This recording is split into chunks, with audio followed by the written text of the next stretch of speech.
Johnny Carson wasn't just a talk show host. He was the quiet truth detector of Hollywood. For 3 decades, The Tonight Show starring Johnny Carson was America's late-night living room, where more than 22,000 stars came to laugh, promote, and sometimes slip up.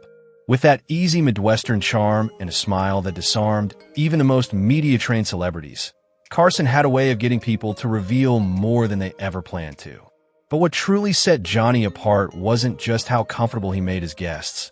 It was how effortlessly he spotted a lie. One raised eyebrow, a subtle smirk, or a perfectly timed pause could turn a harmless interview into a masterclass in truth and tension. He could feel dishonesty, recalled a former Tonight Show producer.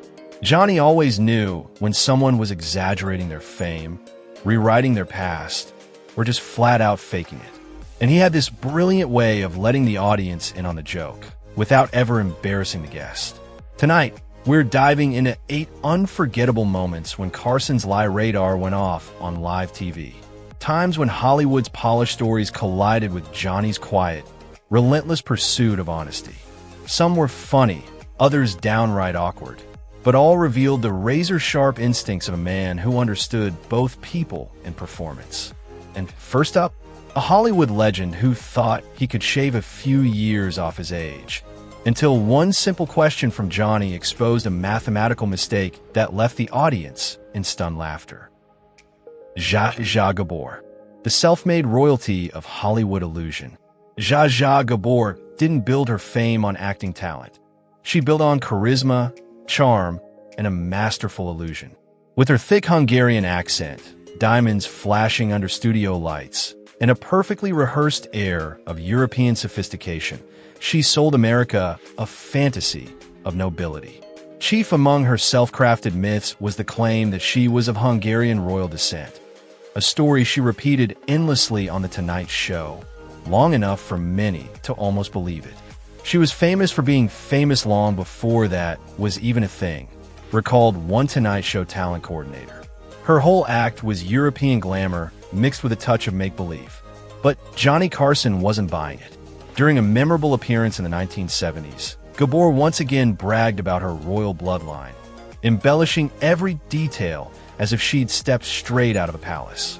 Carson, with that mischievous half-smile that America knew so well, leaned in and asked, "Is that a real title, or just the Hollywood kind?" The audience erupted. They knew exactly what he meant, and so did she. It was the perfect Carson jab, gentle enough to keep the mood light, sharp enough to slice through the fantasy. Zsa Zsa didn't flinch. With the grace of a seasoned performer, she waved her jeweled hand and murmured something vague about European nobility being quite different from the American kind. The crowd laughed, Carson grinned, and the illusion lived on, just the way she wanted it. Backstage, Carson reportedly rolled his eyes. "If she's Hungarian royalty," he once joked, "then I'm the king of Nebraska." Still, he admired her. Johnny didn't hate Zsa Zsa, said a Tonight Show staff writer. He just had this quiet devotion to truth, and her endless fairy tales tested it.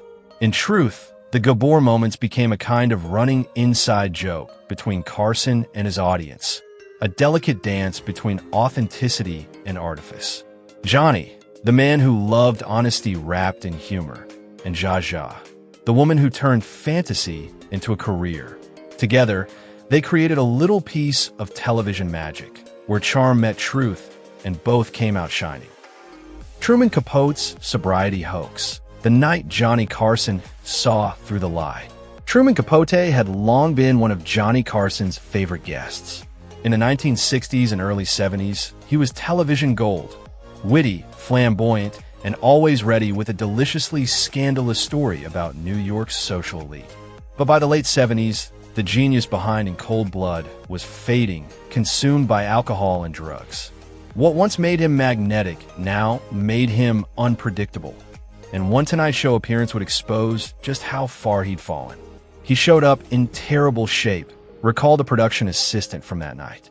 He was slurring his words, couldn't stand straight. It was painful to watch. The crew debated canceling his segment, but Capote's publicist insisted he was just tired from his book tour. When Carson gently asked if he was feeling okay, Capote smiled weakly and claimed he was completely sober. Everyone in the room knew that wasn't true. The interview quickly spiraled into one of the most uncomfortable moments in Tonight Show history. Capote rambled incoherently, lost his train of thought mid-sentence, and at one point seemed to forget where he was. "Johnny knew instantly," said one director who watched from the control room. He'd seen drunk guests before, but this was different. You could see the sadness on his face, not anger, just heartbreak watching someone he admired crumble. Carson did his best to rescue the segment, tossing Capote easy questions, trying to find humor in the chaos. But even he couldn't save it. Finally, after another slurred, nonsensical answer, Carson made a rare move. He cut to commercial early. When the show returned, Capote was gone. No explanation, no photos released. The segment was buried. Later, Capote's own publicist privately admitted what everyone already knew. He had been drunk. For Carson, this wasn't a simple celebrity fib. It was something darker, a man lying not to entertain, but to survive. Johnny could forgive vanity, one producer said, but this was self-destruction dressed as denial. Afterward, Carson quietly made his decision. Truman Capote wouldn't be invited back until he got help. That night became a somber reminder of the line Carson drew between performance and pain. When a lie stopped being funny and started revealing a tragedy, even America's greatest talk show host couldn't laugh anymore. Robert Blake. The moment Johnny Carson silently exposed a lie. Robert Blake had made a career out of playing fiery, unpredictable characters, most famously in the hit series Beretta. But off-screen, that intensity often spilled into real life. By the late 1970s, Hollywood insiders already whispered that Blake was difficult to work with, a man whose temper could ignite a set. So when Blake appeared on The Tonight Show with Johnny Carson, the topic inevitably came up. With visible frustration, Blake defended himself. "I've never yelled at a crew member," he said passionately. "That's just Hollywood gossip. I'm intense about my work, but I respect everyone I work with. Anyone who says otherwise is lying." And then came one of those legendary Johnny Carson moments, a masterclass in silent comedy and subtle truth-telling. Carson didn't interrupt. He didn't argue. He simply lifted his eyebrows, tilted his head slightly, and gave that faint, knowing smile. The audience erupted in laughter. They didn't need words. Carson's face said it all. Backstage crew later revealed why Johnny's reaction hit so perfectly. Just hours before taping, Blake had reportedly snapped at several Tonight Show staffers, shouting orders and creating tension. Johnny made that face because he knew, a stage manager recalled. Blake had been barking at a stagehand an hour earlier. Carson wasn't buying his act, not for a second. After the show, Carson quietly remarked to Ed McMahon he was yelling at the stage guy an hour ago. It was classic Carson, calling out hypocrisy without confrontation, protecting the tone of the show while standing up for his crew. To the audience, it was a funny moment. To those who worked behind the curtain, it was something more, a sign of loyalty. Johnny never humiliated guests, but he also never let lies slide. That single raised eyebrow spoke volumes, a perfect blend of humor, truth, and quiet integrity. As one longtime producer put it, that was Johnny at his best, saying everything while saying nothing at all. Madonna. By 1987, Madonna had already crowned herself the queen of controversy. With her risque music videos, taboo-breaking performances, and an image built on rebellion against both sexual and religious conventions, she had become pop culture's ultimate provocateur. So when she appeared on The Tonight Show that year, everyone expected fireworks, and she didn't disappoint. The segment was packed with suggestive jokes and flirtatious banter that pushed the limits of what could be said on national television. When Johnny Carson, ever the master of subtle wit, gently suggested that her behavior seemed calculated to shock, Madonna tried to play coy. "I wasn't trying to shock anyone," she said with a straight face. An answer so absurd it hung in the air like a punchline. Without missing a beat, Carson tilted his head, gave his signature half-smile, and fired back. "Then you must do that in church, too." The audience exploded with laughter. It was classic Carson, recalled one of the show's directors.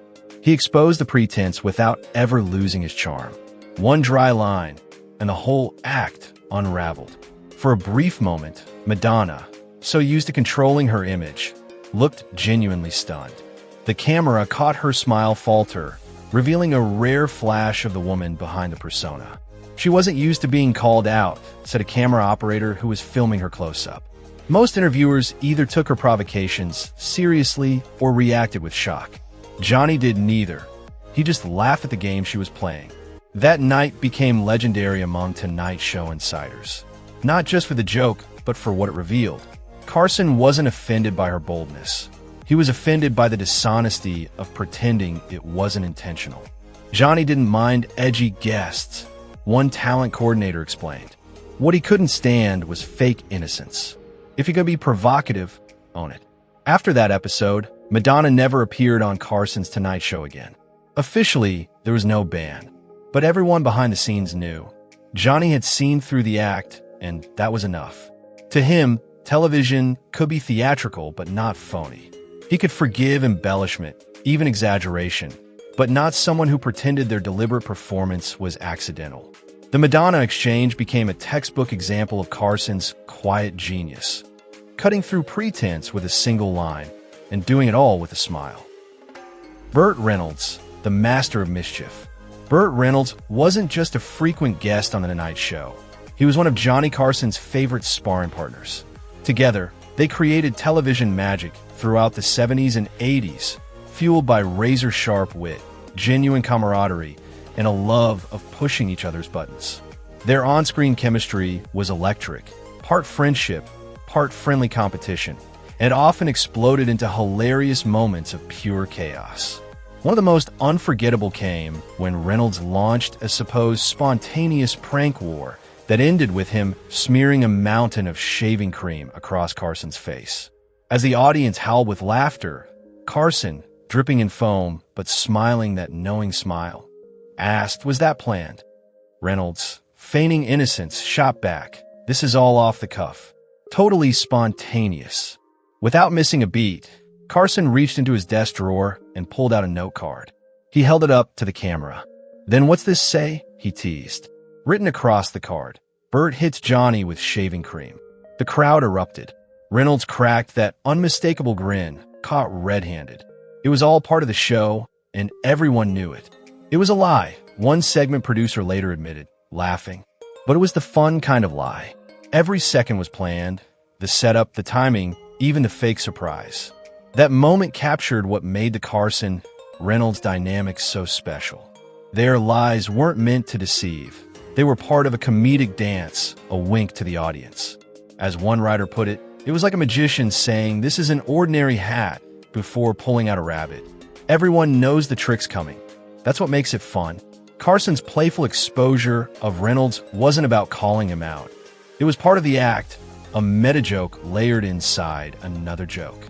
Together, they blurred the line between script and spontaneity, crafting moments that felt alive and unpredictable, even when every beat had been rehearsed.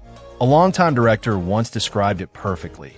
Watching Johnny and Burt work was like watching two jazz musicians riff, each anticipating the other's next note, building something brilliant in real time. Their prank segments became early prototypes of what we now call scripted reality, long before the term existed.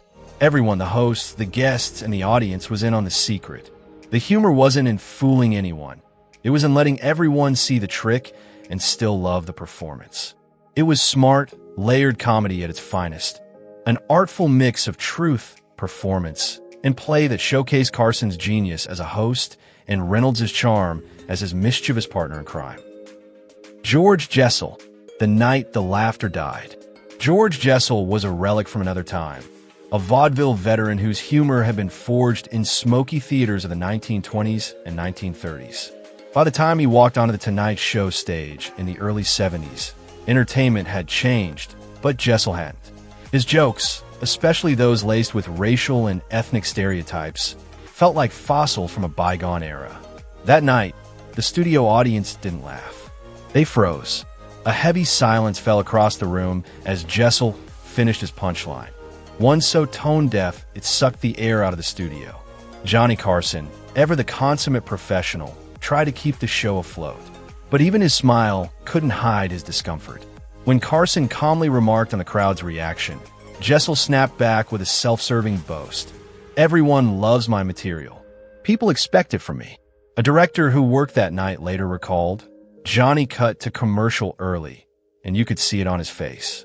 Not anger, but something colder, disappointment." Behind the scenes, Carson didn't mince words. "That's not what this show is about," he reportedly told his producer. To him, humor wasn't just about getting laughs. It was about knowing where the line was. Jessel had crossed it, then lied about it. What made the moment so unforgettable wasn't just the offensiveness of Jessel's joke, but his complete blindness to how the world had evolved. The era of vaudeville bigotry was over. He just didn't know it yet. Carson, who usually handled celebrity exaggerations with charm or gentle teasing, instead drew a quiet but unmistakable line. "He could forgive vanity," said one longtime Tonight Show writer. But pretending that everyone still adored that kind of material, that was self-deception. And Johnny couldn't stand it. Jessel was never invited back. There was no dramatic ban, no public statement, just silence.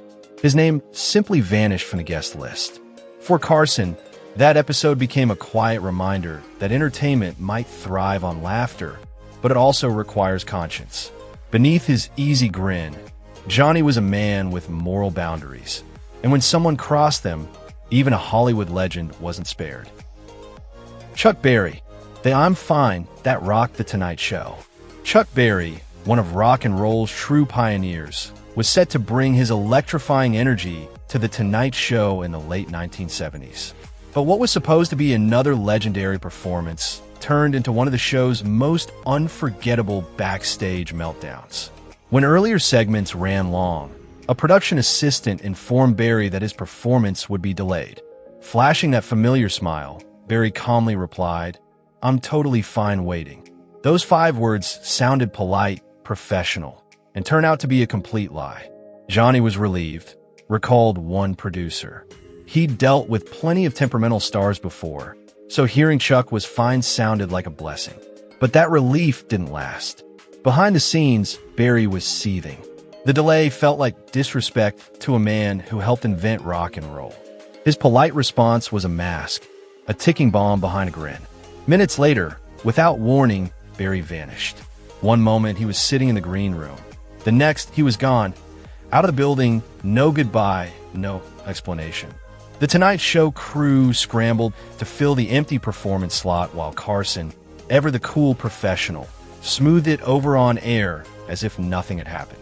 Backstage, though, the incident became legendary. "Johnny loved the irony of it," said a longtime writer. From then on, whenever a guest said, "I'm okay with the change," he'd joke, "Is that a real okay or a Chuck Berry okay?" Berry's phony patience didn't just bruise egos, it disrupted live television. Carson didn't mind exaggerations about fame or fortune. Those were showbiz lies. But deceiving the production team in a way that jeopardized the show itself? That crossed a line. For Carson, the lesson was clear. Not all lies are created equal. Some just protect an image, but others, like Berry's "I'm fine," have real-world consequences. As one crew member put it, if Chuck had just said he was angry, Johnny could have fixed it. It was the fake smile followed by the disappearing act that made it legendary. And so, the phrase "a Chuck Berry okay" entered Tonight Show lore, a lasting reminder that in Hollywood, sometimes the most dangerous words are the ones spoken with a smile.